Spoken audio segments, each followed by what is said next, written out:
harus sudah Sesudahnya selesai. nggak boleh pada saat ini kita Tidak boleh, masuk, jangan ya. tidak boleh. Itu belum menjadi pre-chord namanya.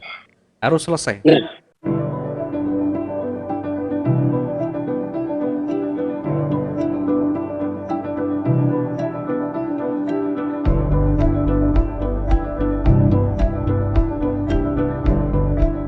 Selesai. nah, khawatirnya gini sih Bu, ada kecenderungan kemarin saya coba-coba Mm-mm. di demo kan, turun gini kan saya ingat kalau sampai mentok ujung kayak Morobosu gitu, maksudnya Sifu kan, Mm-mm. tidak ada ini, boleh kita beli koreksi ya, buy gitu kan. Mm-mm. Nah itu gimana ya patokannya? Rupanya sekali dia naik cuma segini, oh berarti harus lihat di detak-detaknya itu ya Sifu ya. Kalau mau koreksi yang running itu pakai detaknya itu. Jadi kecepatan Oh, detaknya bagaimana? Ini kita menyampaikan secara normal. oh mainnya Jadi normal punya, ya mainnya ya ya. normal. Kalau detak itu mesti harus running berjalan. Tidak Iya, iya, iya. boleh. Ini Ini agak ibaratnya agak campur aduk nih saya jadi. jadi kalau running itu harus volatilitas tinggi sekali lagi. Kalau cuma Baru, pelan kita tidak bisa masuk di sana karena pasti terseret dengan minus yang lama, tidak keluar di situ. iya sempat semalam juga gitu. Aku Kalau bilang ngambil nih. kalau ngambil yang running pastikan pergerakan itu jelas di sana. Atau misalkan begini, atau dikombinasi, misalkan dikombinasi ketika misalnya ini ada detak-detaknya, kemudian ini sudah mulai breakout, ada mulai kuat di akhir candle, di akhir ganti candle 55, 56 misalnya, kemudian ada Hmm. koreksi. Nah, kita bisa manfaatkan untuk ngambil posisi sell tetapi masih dalam posisi koreksi naik. Nanti targetnya tidak harus satu candle ini. Nah, kita hubungkan, kita korelasikan dengan standar reguler. Jadi di situ masih ada peluang untuk turun ketika di menit-menit terakhir mau ganti candle yang terbentuk tebal, kemudian tidak ada penolakan yang berarti. Artinya penolakan Oh, berarti itu minimal ya satu kali body atau lebih dari satu body, itu penolakannya cukup harus kita pertimbangkan. Kalau maksudnya kira penolakannya kalau penolakannya body. atau ekornya minimal satu body, ya berarti tetap kita pertimbangkan di situ mesti ada penolakan, mesti ada nanti efeknya mesti ada. Tapi Nah, kalau penolakan kecil-kecil, satu body itu seperti gimana ya? ya ini Contohnya. misalkan ini penolakan kan panjang, Ya. paham? Mhm. Ini kalau Berarti kita itu ukur kalau dihitung body ke body, dua body ke body. dua body ya maksudnya ya. Ini ya ini bodinya kan di atas, ini kan bodinya nih. Ya, setelah terbentuk loh Ibu ya. Ini setelah Iya, sudah terbentuk. terbentuk. Ini selesai harus, bukan masih jalan-jalan. Aha. Kemudian ini kita lihat eh, ekornya ini kan kalau kita lihat masih panjangan ekornya atau minimal satu body, ini pengaruh. Perhatikan, ini ada penolakan ke atas, berarti buyer. Maka tidak Ya. heran ketika selanjutnya dia naik dulu. Maka selalu Aha. perhatikan ketika ada penolakan, kalau kita mau entry arahnya sell, tapi tunggu biarkan dia naik dulu karena di sini juga ada penolakan, ada buyer yang muncul di sana. Kekuatannya hampir sama dengan bodinya. Maka pasti ada nanti efeknya. Maksudnya Sifu kan ini ukuran rambut panjangnya ini Mm-mm. yang disisakan ini kalau diukur sama bodinya sudah hampir sama gitu Iya, ya. atau lebih. Artinya sebenarnya dia satu body akhirnya tinggal setengah body gitu Iya, ya. betul. Jadi ini aslinya kalau sama ini artinya kan panjang ini. Kemudian Ya. ditolak oleh buyer, muncul warna hijau begitu. Aslinya begitu. Cuma karena ini time frame H1 maka tidak kelihatan. Nanti kalau pengen lihat di sini di M5 atau M15 nanti kelihatan di situ. Penolakan itu menjadi candle warna hijau di situ. Jadi yang penolakan di sini ada ekor begini, ini sebenarnya buyer muncul. Atau kalau di Ya. time frame rendah, ini hijau yang berjajar begitu. Sehingga kalau penolakan panjang, kemudian ekornya di situ panjang, bodinya kecil, tetap hati-hati. Tetap hati-hati itu artinya pertimbangkan satu, ini ada penolakan ke atas, kemudian jangan lupa juga di area ini tren kecenderungannya. Ya, kecenderungan naik, kemudian ini penolakan ke atas. Kemudian di candle selanjutnya pasti nanti ada naik. Nah, naiknya itu apakah kuat? Belum tentu, harus dibatasi dengan area namanya area penting di sini. Nah, ini diuji lagi. Ini kan Resisten. naik, tapi diuji di situ enggak mampu. Akhirnya kembali turun lagi. Tidak bisa Beresiko nggak satu. sih Bu, kalau kita misalkan ganti Mm-mm, candle, mm-mm, pas ganti candle gitu, kita sudah tahu nih pasti dia ada koreksi hijau ah, dulu ke atas, kita ah. buy dulu gimana? Boleh, tapi hati-hati. Di situ ada batasan area Ya, penolakan, maka batasi maksimum di situ, maksimumnya. untuk buy hit and run untuk koreksi aja gitu ya. Iya, jadi maksimum batasi sampai di situ. Usahakan di bawahnya sedikit harus close duluan, biar lebih aman gitu. Oke, oke. Oke, lanjut. Kalau misalkan berikutnya ini yang breakout ini tidak ada penolakan, ya kita bisa ambil posisi sell sesudahnya. Hmm, Kenapa enggak nunggu biarkan dia naik dulu karena tidak ada penolakan di sini. Ya, di bawah ini tidak ada penolakan. coba sih bener nggak sih Nah, sebelahnya. nah, Ah iya. ternyata ada Ada sedikit, suruh naik dikit, enggak naik masalah. hijau. Kan kalau kita kena floating kan enggak apa-apa, cuma kecil aja. Oh, itu Ya, kecil ya? cuma kecil Oh aja. ya, Kan cuma 96 loh. iya, Enggak. kan rata-rata sudah kita sampaikan sekitar toleransi kita itu sekitaran ini lah. Kopek, 400 kopek ya. sampai Bener. 500. Ini kira-kira segitu. Oke. Kenapa ada penolakan? Ya namanya pasar itu kalau mau naik, mau turun biasanya ngacau dulu di awal, ya. Mengaburkan pedagang dulu biar seolah-olah nanti mau naik. Padahal hanya koreksi sebentar. Ini di time frame 1H1 ini sih itu Mm-mm. sebenarnya yang benar-benar itu waktunya yang kita perlu entry itu kemarin 5 menit, 20 menit ya. Iya, Kalau kalau 20 menit kayaknya kejauhan deh, kelamaan deh dilihat nunggunya. dari pergerakannya. Kalau pergerakan awal sudah ekstrim, sudah kuat, maka minimal di atas 5 menit, minimal. Kalau pergerakannya kurang agresif atau agak Pelan-pelan. lambat, maka tunggu titik stabil di area 60-20 menit ke atas. Itu adalah pilihan, nanti kita bisa cobakan. Boleh yang di 5 menit ke Memang atas. waktu di praktek nih sih Bu, Heeh. kadang-kadang ada rasa satu resiko istilahnya apa ya, kepengen tuh pada saat dia naik kita udah tahu nih, bukan tahu lah tapi kita kan mau pasang entry-nya di sell gitu kan situ ya. Tapi Ya, kalau saya bisa dapat paling atasnya bukan berarti saya untungnya lebih banyak ya. iya, itu keinginan, tapi kita tidak boleh Keinginannya seperti itu itu. ada loh, ketimbul gitu. Ya, Kok kenapa yang harus kita nunggu ya? lakukan adalah memastikan dan meyakinkan dulu. Kalau di atas itu Oh, kan masih spekulasi nanti. ya ya jatuhnya gitu. Mm-mm. Ujung-ujungnya Spekulasi spekulasi namanya. juga ya. Tapi Tahu-tahu kalau kalau Sifu juga pernah ngomong, tahu-tahu kalau dia naik terus gimana? Ya kan? Kita ya, udah sell gitu kan oke. Sifu. Heeh. Kalau udah Ya naik kan? terus, maka yang kita lakukan adalah manajemen risiko.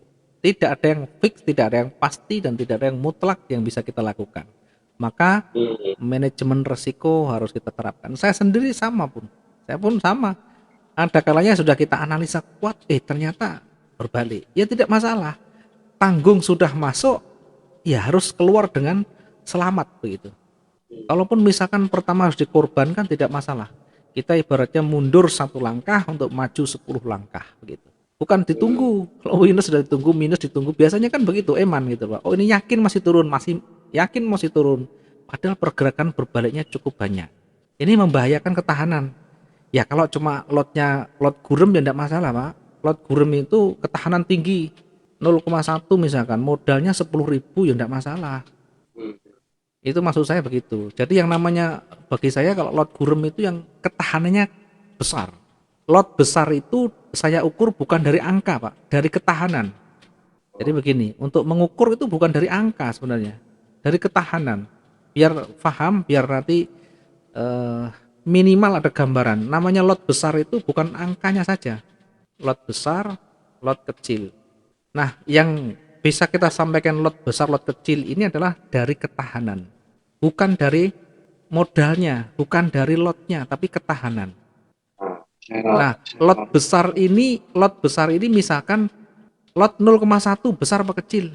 Besar bisa, kecil bisa. Lot ini besar kalau modal kita cuma $100 gitu.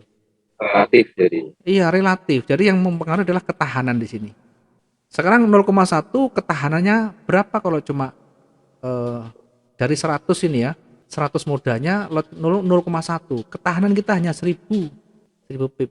Maka 0,1 ini sudah besar. Termasuk juga lot kecil. Angka 1 misalkan, ini besar atau kecil? Bagi yang modalnya kecil ini besar. Tapi bagi modalnya yang minimal 100.000 US dollar, ya ini kecil. Itu, Pak. Jadi yang menjadi ukuran bukan angka di situ, tetapi ketahanan. Ketahanan dia. Ketahanan itu bagaimana? Ya ketahanan itu modal itu dibagi dengan lotnya.